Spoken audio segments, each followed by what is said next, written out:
traiter la question dans l'Est de la République démocratique du Congo. Et dans les traitements de la question, il avait été convenu qu'il y avait un cessez-les-feux. Et 6 jours après, il y a eu la chute de Bukavu. C'est illustratif de la mauvaise volonté du Rwanda, parce qu'en réalité, cette guerre, c'est les M23, c'est pas les M23 qui fait la guerre, c'est l'armée rwandaise. Oui, mais les chefs d'État... Au mépris de tout ce qui a été convenu, a continué son initiative. Et de ces points de vue, nous avons vu ce qui s'est passé à Goma, notamment les carnages avec plus de 8500 morts, d'après les chiffres du ministère de la Santé. On ne pouvait pas, dans les conditions dans lesquelles ces choses se faisaient, exposer notre population, parce que la guerre s'est faisant sur notre territoire. C'est notre population que nous sommes censés protéger, qui meurt en premier. Et donc, il y avait évidemment des dispositions, en tout cas au niveau militaire. Il y a eu... Quoi exactement sur les côtés militaires? Je ne saurais pas, moi, vous parler des détails opérationnels, mais il y avait une volonté claire pour nous d'épargner nos populations de la barbarie rwandaise, comme cela s'est passé à Goma. Il fallait éviter à tout prix de faire de Bukavu un cimetière, comme Goma l'était devenu. Et donc, nous étions dans nos droits le plus légitimes en termes de volonté de protéger nos populations, d'agir tel que l'action a été faite. Est-ce que vous voulez... Suivez votre magazine d'actualité Focus Plus 243 pour ne rien rater sur la sécurité, la santé, la politique et que sais-je encore. A continué son initiative. Et de ces points de vue, nous avons vu ce qui s'est passé à Goma, notamment les carnages avec plus de 8500 morts, d'après les chiffres du ministère de la Santé. On ne pouvait pas, dans les conditions dans lesquelles ces choses se faisaient, exposer notre population, parce que la guerre s'est faisant sur notre territoire. C'est notre population que nous sommes censés protéger, qui meurt en premier. Et donc, il y avait évidemment des dispositions, en tout cas au niveau militaire. Il y a eu... Quoi exactement sur les côtés militaires? Je ne saurais pas, moi, vous parler des détails opérationnels, mais il y avait une volonté claire pour nous d'épargner nos populations de la barbarie rwandaise, comme cela s'est passé à Goma. Il fallait éviter à tout prix de faire de Bukavu un cimetière, comme Goma l'était devenu. Et donc, nous étions dans nos droits le plus légitimes en termes de volonté de protéger nos populations, d'agir tel que l'action a été faite. Est-ce que vous voulez récupérer ces terrains? Parce Bien sûr que nous voulons tout récupérer. Encore une fois, nous voulons tout récupérer. Aller dans des si nous ne les récupérons pas diplomatiquement, ça le sera militairement. C'est évident qu'on ne peut pas laisser nos populations être sous la coupe des terroristes et de gens qui tuent sans ménagement, femmes, enfants et jeunes, de la manière la plus barbare possible, où les défenseurs de droits humains, les journalistes, personne n'a le droit de parole à une quelconque contradiction si ce n'est pas risquer d'avoir une balle dans la tête. Et on ne peut pas laisser notre population demeurer sous l'emprise de ces criminels. La RDC a triplé les dépenses militaires dans les derniers 3 ans, c'est presque 1 milliard de dollars. Comment on explique cette situation? Écoutez, c'est la nature de la menace. Il faut savoir que dans les militaires, il y a du tout. Il y a le personnel, l'acquisition, la logistique et tous ces détails. Lorsque le pays fait face à des menaces comme la menace à laquelle nous faisons face avec le Rwanda, il faut bien que le pays s'y prépare. Vous avez parlé de la réponse diplomatique. Dernièrement, c'était l'Allemagne, par exemple, la Grande-Bretagne, le Canada. Ils ont coupé l'aide de développement au Rwanda. Mais si on regarde l'Union européenne, ils hésitent encore avec des mesures très dures, très strictes. Et qu'est-ce que vous entendez de l'Union européenne? Les sanctions qui sont tombées ne sont pas encore, de notre point de vue, suffisantes pour permettre l'application de la résolution du 2773 du Conseil de sécurité, qui exige clairement au Rwanda de quitter toutes les affaires cessantes, l'Est de la RDC. À défaut de la faire, il faut envisager des mesures diplomatiques fortes, parce que le président rwandais avait prévenu qu'il n'aurait pas peur de sanctions. C'était une manière pour lui de défier le monde entier. Quelles sont des mesures fortes, selon vous, que l'Union européenne devrait prendre? Écoutez, les mesures fortes de l'Union européenne, on a parlé de la suppression du Memorandum of Understanding sur les critical minerals, les programmes de défense au niveau du Mozambique, mais pour nous, ce n'est pas suffisant. Je pense qu'il faut regarder dans les cadres de la coopération biomultilatérale avec les pays de l'Union européenne, mais aussi la Banque mondiale et les institutions de Bretton Woods, parce que face à l'horreur qu'il y a dans l'Est, et l'horreur qui perdure, on ne peut pas ne pas réagir et très rapidement pour éviter qu'il y ait un effet domino, un effet contagion et que le conflit ne s'empare dans toute la sous-région. Il y a des acteurs dont on ne parle pas beaucoup, notamment la Turquie, la Russie, la Chine par exemple, et également des partenaires du Rwanda. Quel est votre message vis-à-vis de ces acteurs concernant des éventuelles sanctions? Écoutez, ici il s'agit d'abord du respect du droit international. Il s'agit du respect de l'intégrité de la souveraineté des pays. Et tous ces pays, que ce soit la Chine, la Turquie, c'est des pays avec qui nous avons de bons rapports diplomatiques, même y compris la Russie. Il y a besoin pour ces pays de prendre des mesures pour contraindre le Rwanda.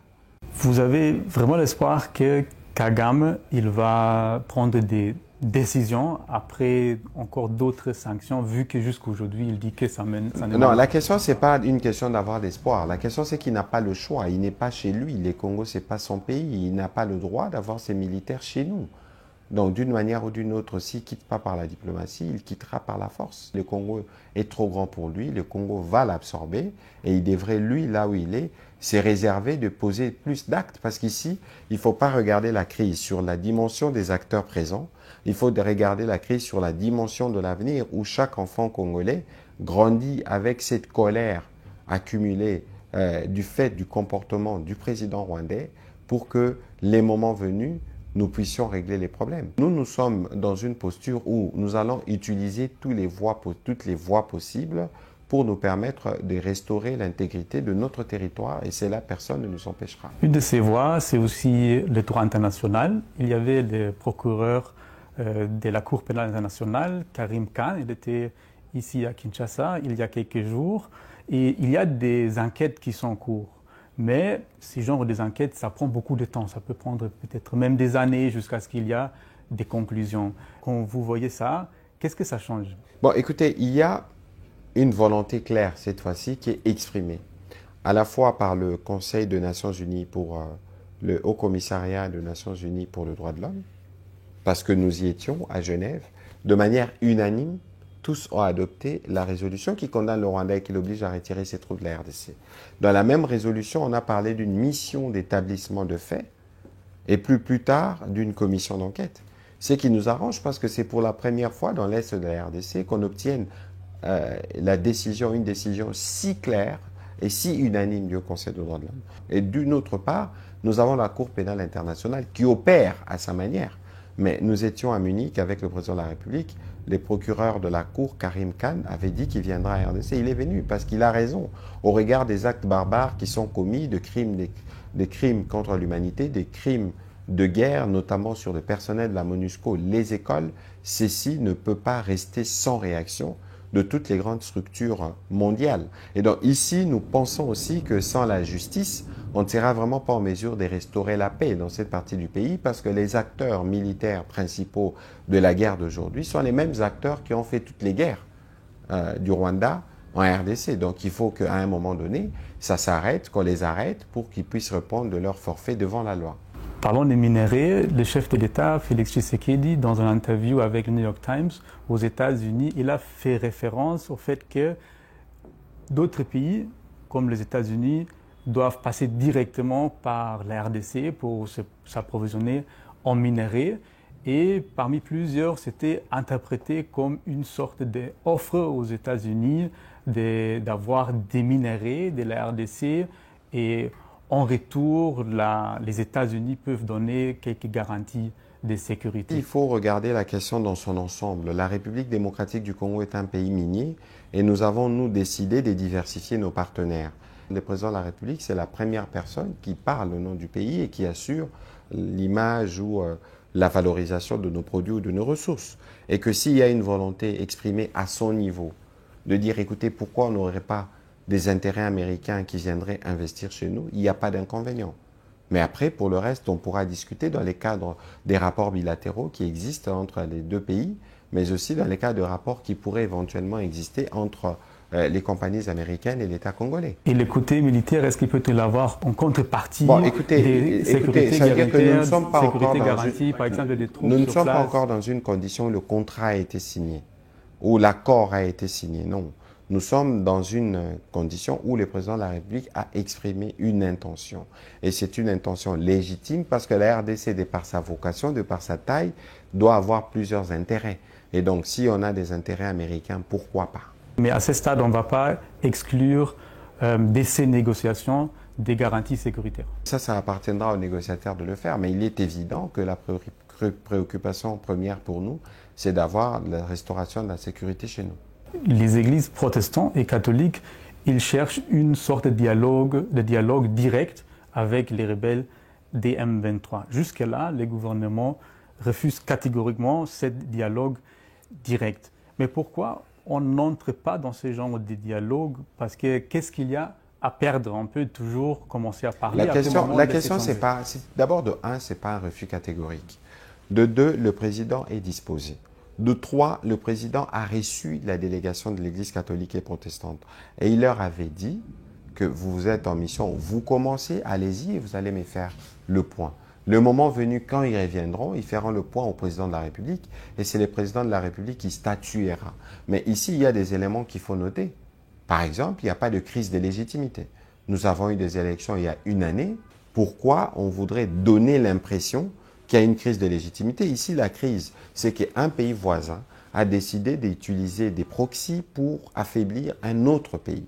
C'est ça la crise. Et les Congolais aujourd'hui, la priorité numéro un, lorsque votre maison brûle, c'est de vous assurer que les feux ne se répandent pas et au contraire, vous le conteniez. Et lorsque vous aurez éteint le feu, c'est en ce moment-là que vous pourrez voir quelque chose. Ça veut dire qu'il n'y a pas un refus catégorique. Ça veut dire qu'on pourrait négocier, la RDC pourrait négocier avec les rebelles des M23 direct. Ça, je parlais de l'initiative de prêtres.